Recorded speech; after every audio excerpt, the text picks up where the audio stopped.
Sustainability, An Assault on Economics by Tyler A. Watts. Read by Gennady Stolyarov II. Ah, the Greens. They're not just tree huggers anymore.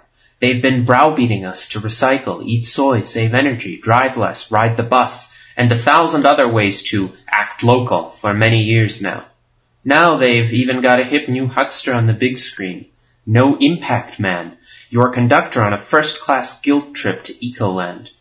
Despite the massive popularity of their cause, I don't think they're satisfied. They want to control us. If we don't watch out, these people hell-bent on saving the planet are going to end up micromanaging our daily lives. The idea of sustainability itself sounds pretty benign. It merely implies that people ought to be forward-thinking, prudent, and thrifty in their use of economic resources. And I'm okay with this basic idea. On the surface, it seems like simple wisdom, in league with similarly bland and benevolent values like responsibility and generosity. But deep down, there's something unsettling about the basic premise of sustainability.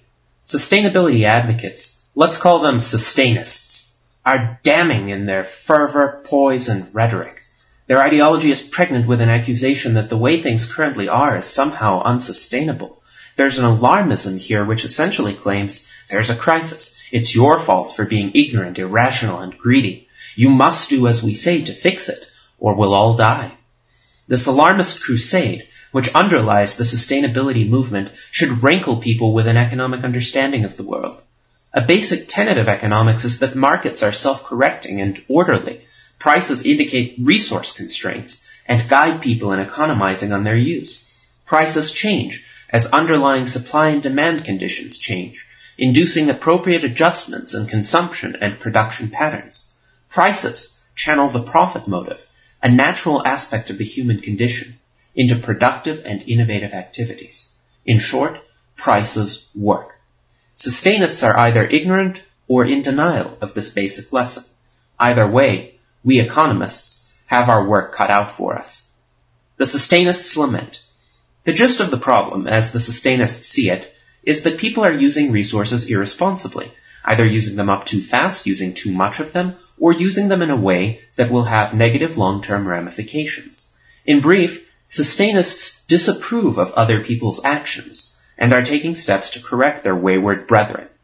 Because these wasteful others, through either ignorance, laziness, or stubbornness, will not wake up and adopt sustainable practices on their own, sustainists see the need for a self-conscious effort, organize campaigns, eco-guilt trips, and yes, even laws to correct this misuse of resources. We need to change our patterns of action. We need a motivating force beyond mere economic self-interest, i.e. the profit motive. Sustainability, then, has become a full-fledged crusade to save the planet, and if you're not part of the solution, you're surely part of the problem. Let's interpret this through the lens of economics. Sustainability arguments fall under one of two broad categories. One, the non-renewable resources argument that the supplies of certain important resources are shrinking. By the time people realize this, it will be too late. Resource shortages will strain the capitalist economies to the breaking point. Two, the climate change argument that there are large, though delayed, negative externalities to current patterns of resource use. Whatever their type, sustainability arguments invoke market failure. Indeed, the very practices cited as unsustainable arise on the free market. Therefore, some outside corrective, whether aggressive moral suasion or economic regulation, is needed to prevent the impending catastrophe of unsustainable resource use. Are prices not sufficient? I don't want to dwell on the particulars of the sustainability movement. There are dozens of manifestations, from green building to organic farming to mandatory recycling to decarbonization. Indeed, the sustainability bandwagon, which of course is painted green and powered by renewable energy, seems infinitely expandable to include every industry and interest group under the sun. Instead, I want to draw out the essential implications of the sustainability movement. The sustainability movement is an assault on economics. It claims at its core that prices don't operate through time to direct consumption and production decisions in a sustainable way. A lesson in basic economics should suffice to defend against the sustainists' attack. Prices arise in the market economy as a concomitant of mutually beneficial exchange. People want things that improve their lives. We call this value. Some valuable things are more scarce than others. Take the classic case of water and diamonds. In absolute terms, water is more valuable than diamonds. You don't need diamonds to live. Yet water is pound for pound far cheaper. Why? Although it's valuable, it is also relatively abundant. In many parts of the world, it literally does fall from the sky. The price of any good reflects this combination of value and scarcity. We're willing to pay more for valuable things as they become relatively scarce, e.g. oil. And we needn't pay as much for valuable things as they become more abundant, e.g. grain. Likewise, as scarce things lose their value, people are no longer willing to pay for them, e.g. typewriters. And people must pay more for scarce things that suddenly become sought after, e.g. vintage Michael Jackson records. The awesome thing about prices is that they seamlessly convey this combination of facts about an item's value, demand, and its scarcity, supply. Prices, of course, are subject to change. Prices of certain goods fluctuate every day. But this is a good thing. Discernible trends in prices over time indicate relative changes in the market fundamentals of supply and demand. In this sense, prices reliably guide individuals, both consumers and producers, toward a rational use of resources. Savvy consumers listen to the prices.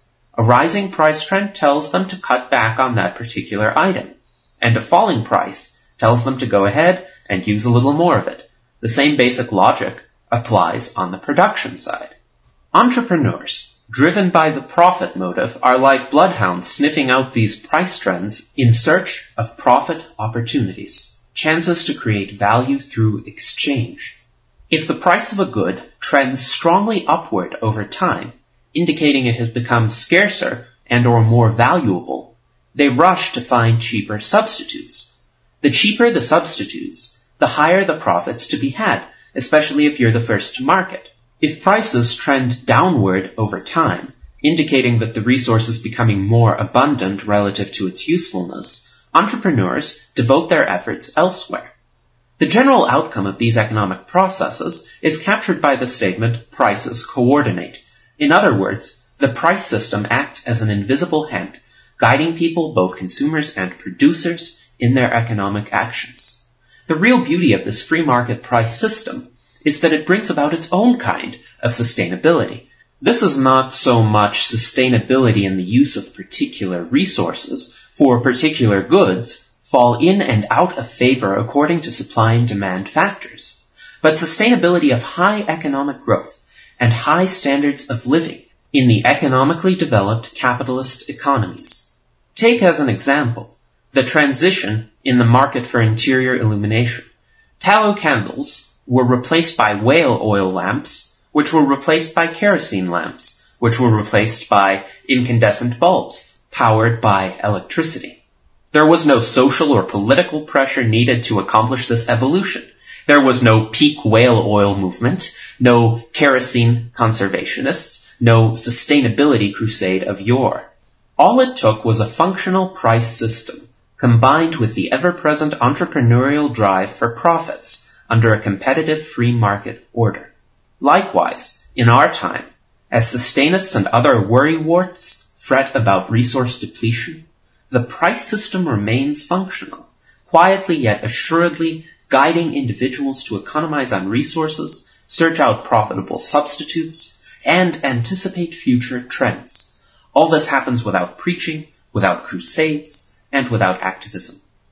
Is the sustainability crusade sustainable?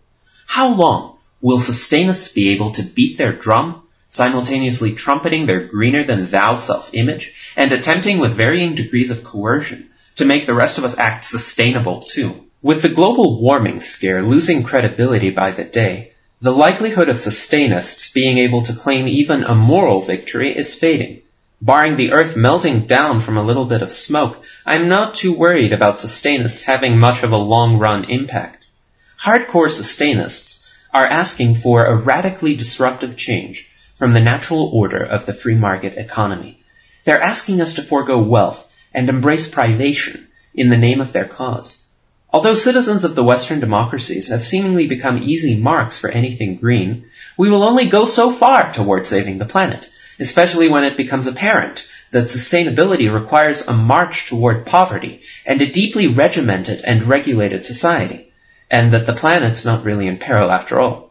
Also, and perhaps more importantly, people in developing countries will be increasingly turned off by the sustainists' demands for sacrifice. Having just arrived at the high living standards that long-term capitalist development yields, my sense is that they will turn a cold shoulder to the idea of ratcheting down their development. The current resurgence of the classical liberal tradition in economics will also reduce the appeal of sustainability.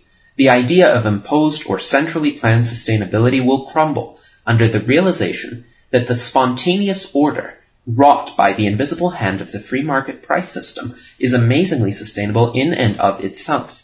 Add to the mix the hardships of the current recession, and it won't be long before enough people, even sustainist crusaders, come crawling back, box of chocolates in hand, to the free market economy.